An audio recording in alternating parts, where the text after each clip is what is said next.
ఇది the magical world భాగం 2. తను బయటికి వచ్చి ఆలోచిస్తూ ఉంటుంది.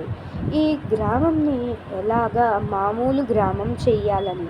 ఇంతలోగా వాళ్ళమ్మ పావని పావని పావని రా, నీకిష్టమైనది ఒకటి చేశాను అనుకుంటూ నడుచుకుంటూ వస్తూ ఉంటుంది. తనేమో ఆలోచిస్తూ ఉంటుంది.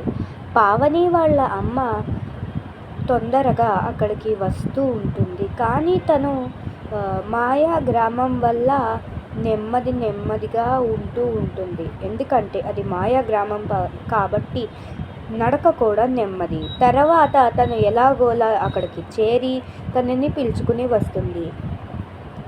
ఎలా ఉంది పావని, చెప్పు.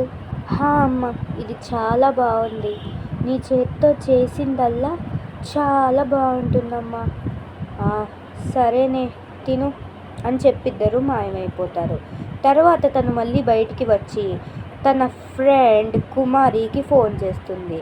హలో కుమారి, ఇలా రావే, నీకు ఒకటి చెప్పాలి.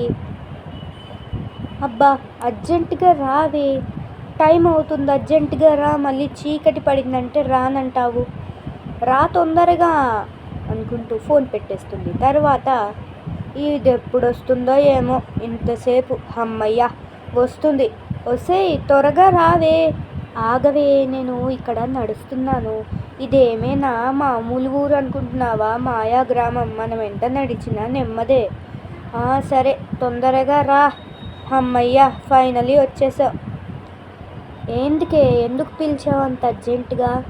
అబ్బా, ఒకడు నిన్న నేను శైలజ ఆంటీతో, మా దూరపు చుట్టమే శైలజ అంటే, ఆ ఆంటీతో మాట్లాడుతూ ఉండగా పక్కన ఒకడు కూర్చున్నాడే. నాకేంటో మరి. అవునా? అవునే, అక్కడ చెట్టు దగ్గర కూర్చున్నాడు. చూస్తే పట్నం వాళ్ళలాగా అనిపిస్తుంది. తర్వాత ఏమైందో మూడో భాగం.